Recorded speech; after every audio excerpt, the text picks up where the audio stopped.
सबसे पहले तो क्लास 11th के स्टूडेंट से सॉरी कि आपका वीडियो जो है नहीं बन पा रहा था, ठीक ना, क्योंकि हमारी तबीयत थोड़ी डिस्टर्ब हो गई थी और जो है बोर्ड पे वीडियो बनाना संभव नहीं था। इसीलिए जो है आपका ये जो नेक्स्ट वीडियो है, ठीक ना, ये जो है आपका कॉपी पे ही बनाया जा रहा है, ठीक है। इससे भी कोई दिक्कत नहीं है आपको, ठीक ना, आपको अच्छे से समझ में आएगा, इसकी गारंटी मेरी है, ठीक है।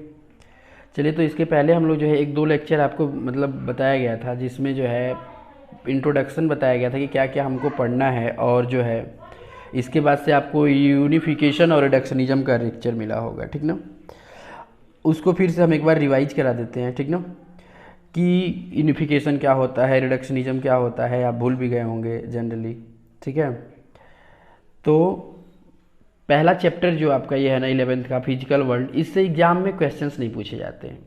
बस एक बार आपको क्या करना है कि एनसीईआरटी उठा के, कोई भी जो है दूसरी बुक नहीं लेनी है आपको, रिफ्रेशर बुक, आपको जो है रेफरेंस बुक लेने की कोई आवश्यकता ही नहीं है यार। एनसीईआरटी इतनी बेस्ट बुक है कि आप एनसीईआरटी केवल पढ़ लोगे तो इस चैप्टर का काम चल जाएगा, ठीक ना।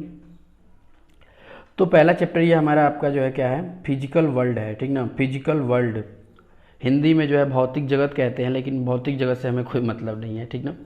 फिजिकल वर्ल्ड मतलब ये हुआ कि फिजिक्स की दुनिया हमको देखनी है, ठीक ना। फिजिक्स की क्या देखनी है, दुनिया देखनी है कि फिजिक्स की दुनिया कैसी है, ठीक है। तो उसके पहले हम लोग साइंस के बारे में जान लेते हैं कि साइंस क्या होता है हमारा। देखिए, तो साइंस हमारा क्या होता है, तो science is the systematic attempt to understand natural phenomena in as much details and depth as possible. मतलब जितना गहराई में हम इसके जा सकें, ठीक ना, मैक्सिमम जो है इसके बारे में, कोई भी नेचुरल फिनोमिना है उसके बारे में मैक्सिमम हम जितना से ज़्यादा पता लगा सके, क्योंकि साइंस का मतलब ही होता है टू नो। आपको पता ही है, साइंस जो वर्ड है सिंटिया से बना है, टू नो जिसका मतलब होता है जानना, किसी भी चीज़ के बारे में स्पेशल नॉलेज लेना, उसके बारे में जानकारी प्राप्त करना ही हमारा साइंस कहलाता है, ठीक है। तो साइंस का जो रेंज है वो बहुत ही ज़्यादा है, ठीक ना। आप देखेंगे अभी एक एक करके। तो सबसे पहले तो हमारे साइंस को जो है 2 पार्ट्स में डिवाइड किया गया है। पहला पार्ट हमारा बायोलॉजिकल साइंस होता है और दूसरा हमारा फिजिकल साइंस होता है, ठीक ना। अब बायोलॉजिकल साइंस क्या होता है, तो बायोलॉजिकल का मतलब ये होता है जिसमें हम लोग जो है, जो भी हमारी लिविंग चीज़ें हैं, जैसे मान लीजिए हमारा एनिमल्स हो गए, हमारे प्लांट्स हो गए, ठीक ना, इनके बारे में हम लोग क्या करते हैं, बात करते हैं। जैसे हमारे बायोलॉजी को जो है किसमें एक जूलॉजी है, क्या है जी, जूलॉजी है, और एक बॉटनी है। इसमें जो है क्या किया गया है, बांटा गया है, ठीक ना, जूलॉजी में और बॉटनी में, ये ए है, ठीक ना, जूलॉजी में और बॉटनी में। और जो हमारा फिजिकल साइंस है ना, ये वाला जो आपको दिख रहा है, ठीक ना, फिजिकल साइंस को 2 पार्ट्स में भी डिवाइड किया गया है, एक फिजिक्स में और एक केमिस्ट्री में। तो फिजिक्स के बारे में हम लोग बात करेंगे, ठीक ना। केमिस्ट्री के बारे में जो है बाद में बात करेंगे, इसमें भी बात कर सकते हैं क्योंकि हमारा चैनल भी जो बना है वो फिजिक्स एंड केमिस्ट्री ही बना है। तो सबसे पहले हम फिजिक्स की दुनिया में पहुंचते हैं कि फिजिक्स क्या होता है। तो आपको पहले भी ये लेक्चर में बताया गया था कि physics is the generally study of the natural phenomena. जो भी नेचुरल फिनोमिना होते हैं ना, उनका हम क्या करते हैं, स्टडी करते हैं, और बेसिक लॉज के बारे में बात करते हैं, और उनके मैनिफेस्टेशन और वेरियस नेचुरल फिनोमिना के बारे में बात करते हैं। यानी कि फिजिक्स को भी मतलब डिफाइन करना बहुत सिंपल है। कैसे डिफाइन कर सकते हैं, देखिए, तो यहाँ पे डेफिनेशन लिखा गया है कि the branch of science which deals with the study of basic law and nature and their manifestation of various natural phenomena, ठीक ना। अब फिजिक्स में जो है 2 चीज़ें होती हैं, ठीक ना। एक होता है यूनिफिकेशन, जो आपको पहले ही बताया जा चुका है कि यूनिफिकेशन क्या होता है, और होता है हमारा रिडक्शनिज्म कि रिडक्शनिज्म क्या होता है। यूनिफिकेशन का मतलब होता है maximum phenomena explained by one rules, या सम रूल्स कह सकते हैं।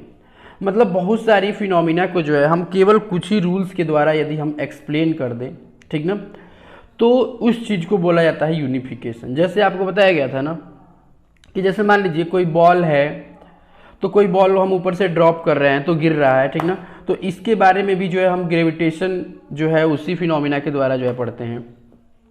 और यदि हम बात करें, जैसे मान लीजिए जो भी हमारे प्लैनेट्स हैं वो मूव कर रहे हैं, तो वहाँ पे भी जो हम लोग ग्रेविटेशन का ही लॉ लगाते हैं, ठीक ना। तो बहुत सारी जितने भी मतलब चीज़ें हैं उनको हम क्या करें, रिलेट कर दे किसी एक या दो लॉ से, ठीक ना, कह सकते हैं। तो इस चीज़ को बोला जाता है यूनिफिकेशन, ठीक ना। यूनिफिकेशन का मतलब क्या हुआ, कम कर देना, ठीक ना। मतलब बहुत सारे हमारे इवेंट्स हो सकते हैं, जैसे बॉल फेंक रहे हैं हम लोग, ऊपर जा रहा है आ रहा है नीचे, ठीक ना। किसी बॉल को जो है कैसे फेंक रहे हैं, तो कितनी मैक्सिमम हाइट तक जा रहा है, ये सारी चीज़ें जो हैं, या फिर कोई गाड़ी चल रही है, तो इन सारी चीज़ों को जो हम क्या करते हैं, किसी एक ही जो है लॉ द्वारा जो है रिलेट करते हैं, ठीक ना। जैसे उसकी स्पीड क्या होगी अगर हम बॉल को ऊपर फेंक रहे हैं, तो यहाँ पे भी हम इक्वेशन ऑफ मोशन लगा सकते हैं। अगर कोई गाड़ी लीनियर मोशन कर रही है तो वहाँ पे भी हम इक्वेशन ऑफ मोशन लगा सकते हैं। तो ये सारी चीज़ें जो है हम इक्वेशन ऑफ मोशन के द्वारा जो है क्या कर सकते हैं, उसको जो है एक्सप्लेन कर सकते हैं। अच्छा, उस पर फोर्सेज कितना लग रहा है, हम यहाँ पे जो है किसी चीज़ को जो है क्या कर रहे हैं, ऊपर से नीचे फेंक रहे हैं ऊपर, तो वो नीचे आ जा रहा है, तो उसमें फोर्स कितना लग रहा है। या फिर कोई प्लैनेट्स मूव कर रहा है, ठीक ना, सन के चारों ओर जो प्लैनेट्स मूव करते हैं वहाँ पे भी ग्रेविटेशन का लॉ लगता है। तो ये सारी चीज़ें कुछ रूल्स के द्वारा, ठीक ना, यानी कि जैसे ग्रेविटेशन के द्वारा इसको जो है डिफाइन किया जा रहा है। तो इस चीज़ को बोलते हैं यूनिफिकेशन। अब एक चीज़ होता है रिडक्शनिज्म। ये सारी चीज़ें आपको एक बार बता दी गई है, बस आपको जो है रिवाइज कराया जा रहा है। रिडक्शनिज्म क्या होता है, तो रिडक्शनिज्म का मतलब to study of the each component of the machine complex problems. ये केवल हम अपनी सुविधा के लिए लिखे हैं कि एक्सप्लेन कैसे करेंगे। देखिए, रिडक्शनिज्म का मतलब ये हुआ ना, जैसे मान लीजिए आपको अपना घर बनाना है, तो क्या करोगे आप, डायरेक्ट जो है सो कर उठोगे और घर बना दोगे, नहीं। उसके लिए हमें पहले नींव की आवश्यकता पड़ती है, हमें जो है ईंटों की आवश्यकता पड़ती है, तो हम ईंट के बारे में जो है अध्ययन करते हैं। अच्छा, ये मतलब जनरल एग्जाम्पल है। जैसे मान लीजिए आपको जो है इलेक्ट्रिक जनरेटर बनाना है, क्लास 10th में भी आप लोग पढ़े ही हो कि जनरेटर हमें बनाना होता था, तो हमें जो है आर्मेचर की आवश्यकता पड़ती थी, हमें पावरफुल मैग्नेट की आवश्यकता पड़ती थी, हमें जो है कार्बन ब्रशेज की आवश्यकता पड़ती थी, हमें जो है स्लिप रिंग और स्प्लिट रिंग जो है अलग अलग जनरेटर बनाने के लिए उसकी आवश्यकता। तो इन चीज़ों को एक एक करके, एक एक कंपोनेंट का जो है हम क्या करते हैं, स्टडी करते हैं, ठीक ना। तो ये चीज़ें कहलाती हैं रिडक्शनिज्म। हमने उसको रिड्यूस कर लिया, ठीक ना।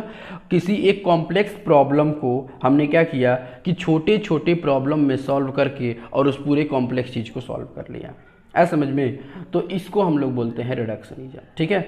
चलिए, तो ये आपका जो है लेक्चर है। अब हम नेक्स्ट लेक्चर के बारे में जो है बात करेंगे, ठीक है।